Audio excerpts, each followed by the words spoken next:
warahmatullahi wabarakatuh. Waalaikumsalam warahmatullahi wabarakatuh. Oke, selamat pagi. Pagi. Terima kasih anak-anak ibu hari ini sudah bisa hadir dan kita akan mengikuti kegiatan layanan bimbingan dari Masri ya. Jadi untuk pertemuan sekarang kita nanti akan membahas mengenai strategi belajar sesuai dengan gaya belajar yang kalian punya ya.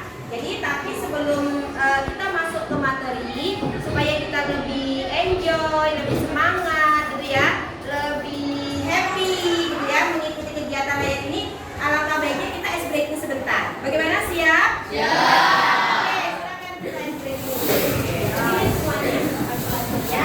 Ikutin gerakan ibu ya. Ice breakingnya adalah kita akan melakukan tepuk semangat ya. Jadi itu kasih contoh dulu. Tepuk semangat. Semangat. Semangat. Yes. Bisa? Bisa. Oke, 1, 2, 3. Tepuk semangat. Semangat. Semangat. Yes.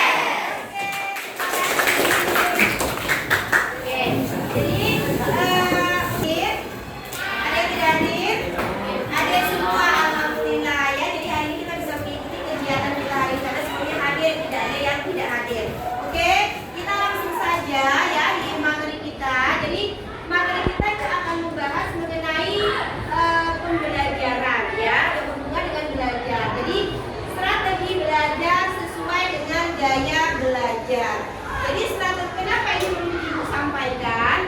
Yang pertama adalah tujuannya agar peserta didik nantinya bisa mengetahui dan memahami apa saja strategi belajar dan jenis-jenis gaya belajar ya. Jadi ternyata kita itu mempunyai gaya belajar sendiri-sendiri dan itu harus kita ketahui supaya kita lebih mudah untuk nanti belajarnya. Itu adalah sebuah proses usaha ya yang dilakukan seseorang.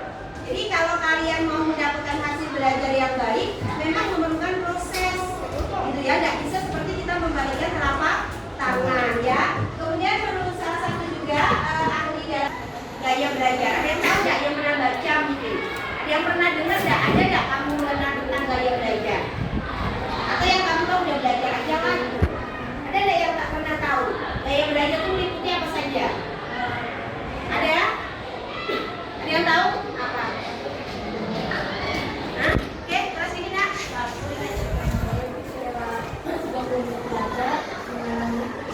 Oke. Oh gitu ya. Jadi oke, ini Ibu tambahkan lagi. Jadi menurut teman kalian tadi belajar itu ada beberapa versi menurut dia tadi. Tapi kita akan lihat nanti lebih jauh tentang apa itu gaya belajar ya. Kemudian yang kedua nanti tujuannya adalah mengidentifikasi gaya belajar kalian sendiri. Nanti kita akan melakukan tes ya. Jadi supaya kamu tahu bahwa kamu tuh mempunyai gaya belajar yang seperti apa gitu ya. Kemudian yang ketiga mengetahui strategi belajar sesuai gaya belajarnya. Jadi nanti setelah kita tahu gaya belajar kita misalnya apa, kita akan lebih mudah untuk menentukan strateginya ya sesuai dengan gaya belajar yang kita punya gitu. Kemudian yang terakhir adalah misalnya mempraktekkan gaya belajar yang sudah kita punya tadi di pembelajaran kita sehari-hari gitu ya. Visual, belajar dengan mengandalkan penglihatan. Ada kan kadang seseorang itu kalau belajar itu lebih fokus ke penglihatan daripada pendengaran. Kalau dia sudah melihat, dia lebih mudah memahami. Gitu ya, itu namanya belajar visual, gaya belajar visual ya. Kemudian yang kedua adalah belajar auditori. Auditori itu adalah mendengar. Jadi ada juga orang atau individu itu belajarnya hanya dengan mendengar saja tanpa melihat dia sudah paham, mengerti, mencerna pengetahuannya. Nah, kemudian yang terakhir adalah gaya belajar kinestetik. Ya, belajar itu apa? Belajar dengan praktek atau gerak. Orang yang nggak mau diam belajarnya. Nah, dia suka dengan ya, misalnya praktek di lapangan, di labor, gitu daripada dia duduk, dengarkan atau melihat. Lakukan tes ternyata mempunyai gaya belajar visual. Nah, ini ada beberapa strategi yang bisa kamu gunakan. Gunakan peta konsep, diagram atau mind mapping. Ya, mind mapping itu misalnya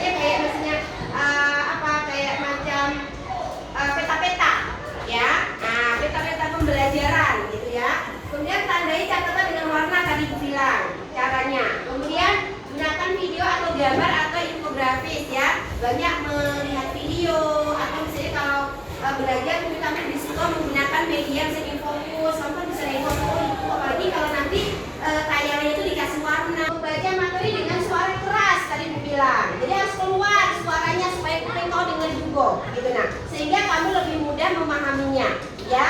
Kemudian yang selanjutnya adalah strategi diskusi kelompok atau menjelaskan materi kepada teman. Nah, ini tadi diskusi ya. Terakhir, atau misalnya membuat lagu atau sanjak, misalnya kalian menghafal misalnya nama-nama misalnya negara-negara ASEAN, itu kamu buat lagu ya. Negara-negara ASEAN terdiri dari satu, bisa dilakukan sendiri gitu. Nah, bisa Filipina, Malaysia gitu. Nah, itu kamu lebih mudah memahaminya ketimbang kamu hanya baca saja gitu ya. Nah, kita lihat lagi yang terakhir adalah yang dia suka bergerak, menulis atau melakukan aktivitas fisik. Jadi gerakan fisiknya itu lebih dominan daripada dia mengandalkan tadi pendengaran dan penglihatannya gitu ya.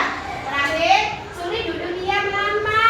Nah ini, jadi kalau kawan kamu suruh duduk tiba-tiba langsung sibuk, itu ciri khas. Jangan memarahi, jangan kamu anggap dia ini nakal, apa dia ini tidak bisa diatur. Enggak, bisa jadi mungkin dia mempunyai kecerdasan kinestetik yang belum dia paham saja, sehingga dia tidak bisa mengarahkan itu ya.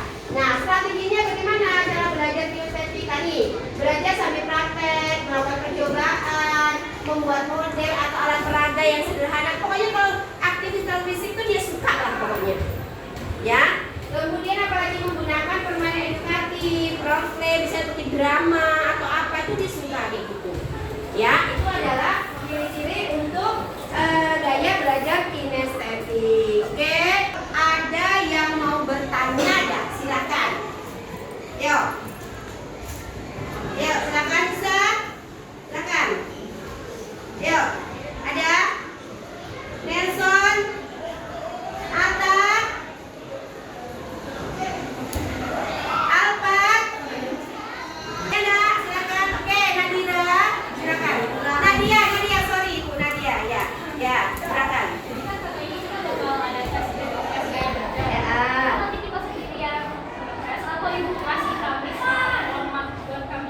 Ya, oke, ada lagi? Udah, oke ya. Jadi tadi ada teman kalian bertanya mengenai tes gaya belajar. Nanti tes itu belum siapkan, nanti Ibu akan menyiapkan Google Form-nya. Kamu tinggal isi pertanyaan-pertanyaannya. Nanti pertanyaan kalian itu kamu kirim ke Ibu nanti ya. Nanti akan Ibu print ya, hasilnya nanti akan Ibu sampaikan kepada kalian di pertemuan berikutnya. Ya. Kalau untuk akuratnya, karena memang ini juga buatan manusia, kita nggak bisa juga 100% ya, tapi minimal bisa membantu kalian mengenali bahwa kamu punya gaya belajar di poin mana gitu ya. Oke, ada lagi? Cukup? Ada? Bisa?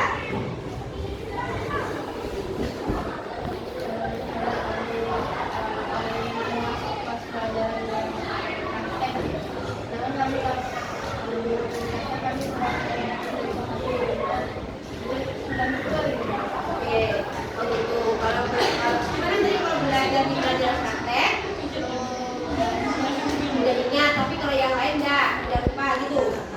Apakah itu indikasinya masuk di tadi misalnya di yang mana tadi itu yang banyak praktek tadi itu kinestetik gitu. Oke, nah kalau pertanyaan di sana itu kan memang kita kadang bisa menyimpulkan secara umum saja dulu, karena memang kita ada dasarnya kalau menyimpulkan dia masuk di kinestetik atau audio atau visual.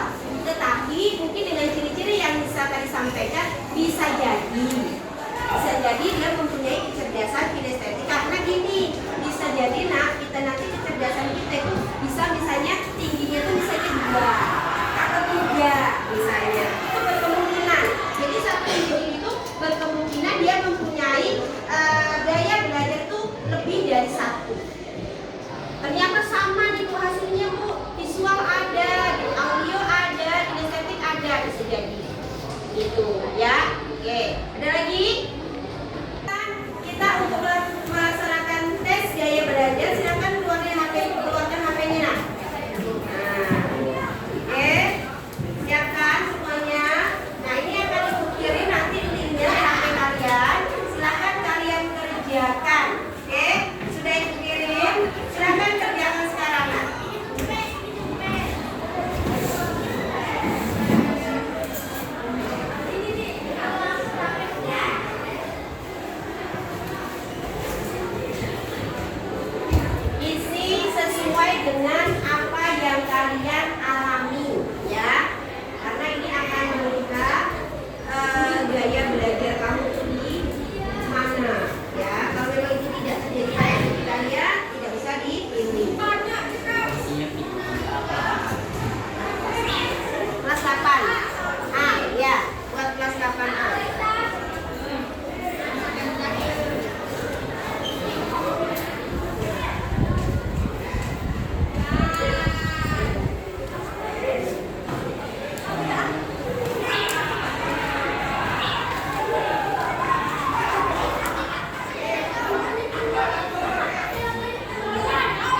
simpan dulu HP-nya. Kita akan tutup kegiatan kita pada hari ini ya. Jadi sebelum kita tutup, Ibu ingin bertanya dulu ya, atau ingin memberikan kesimpulan lah sebelum bertanya. Jadi kesimpulan pada pertemuan kita hari ini tentang gaya belajar adalah bahwa yang pertama ya, ternyata dalam belajar itu ada beberapa jenis-jenis gaya belajar. Yang pertama tadi apa? Gaya belajarnya. Cirinya apa? Oke, lebih suka kalau belajar itu yang misalnya identiknya menggunakan gambar atau grafik. Kemudian yang kedua, gaya belajar apa? Auditory. Ya, itu adalah dengan mengutamakan pendengaran. Itu kayak mana cara belajarnya? Ciri belajarnya seperti apa? Ya, membaca dengan sangat keras. Kemudian apa lagi? Ya, mendengarkan penjelasan dari Bapak Ibu guru, itu auditory. Kemudian yang ketiga apa? Jenis belajarnya? Jenis belajar kinestetik. Kinestetik apa? Ya, lebih suka praktek atau lebih mengandalkan gerak tubuh ya. Jadi ciri-cirinya adalah ya, orang-orang yang punya gaya belajar kinestetik itu adalah lebih banyak ke percobaan, gitu ya, praktek dan seterusnya ya. Jadi mudah-mudahan pertemuan kita hari ini bisa kalian pahami. Sebelum kita tutup, Ibu akan meminta kalian untuk membuat refleksi tentang kegiatan kita pada hari ini ya. Silakan didapatkan pembelajaran kita hari ini, kemudian nanti ditempel di depan, nah ya. Misalnya, apakah kamu sangat senang, atau kamu tidak senang, atau kamu jadi mengerti apa, gitu. Refleksi gitu ya. Silakan. Oke, silakan ditulis.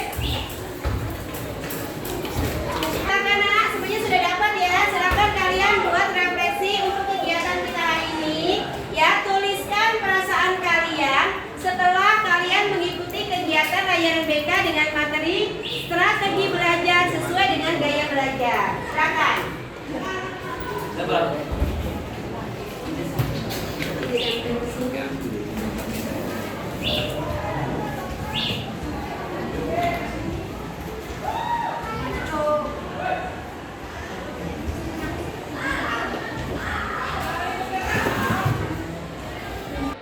Yang sudah membuat atau menuliskan refleksinya boleh ditempel di depan, nah. Silakan. Silakan. Oke, silakan ditempel di depan. Gantian ya. Nanti awas kabel. Tempel bebas di sini. Nah, boleh di sini.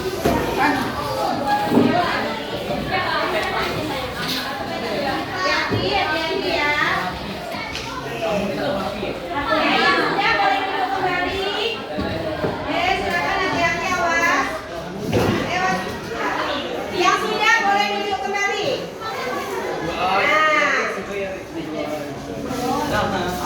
Nelson pinjam punya ya.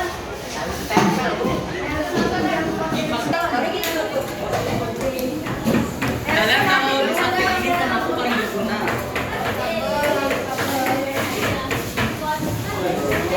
Nah, coba perhatikan.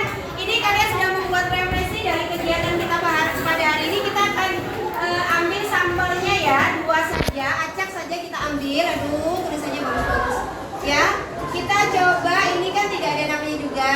Pada kegiatan ini saya sangat senang karena hal baru. Oke, kita kasih aplaus. Kemudian satu lagi, dengan saya sangat senang dengan materi belajar tadi saya dapat mengerti tentang apa saja gaya belajar dan ciri-cirinya. Oke, kita kasih aplaus. Ya, oke. Jadi intinya adalah ini sudah mewakili dari perasaan kalian pada kegiatan kita hari ini. Oke. Jadi Ibu ucapkan terima kasih atas kehadiran kalian dan kalian sudah berpartisipasi dalam kegiatan layan ini. Semoga kita ada pertemuan-pertemuan yang akan mendatang. Kita akan membahas tentang materi-materi yang berbeda dan baru. Oke ya. Ibu akhiri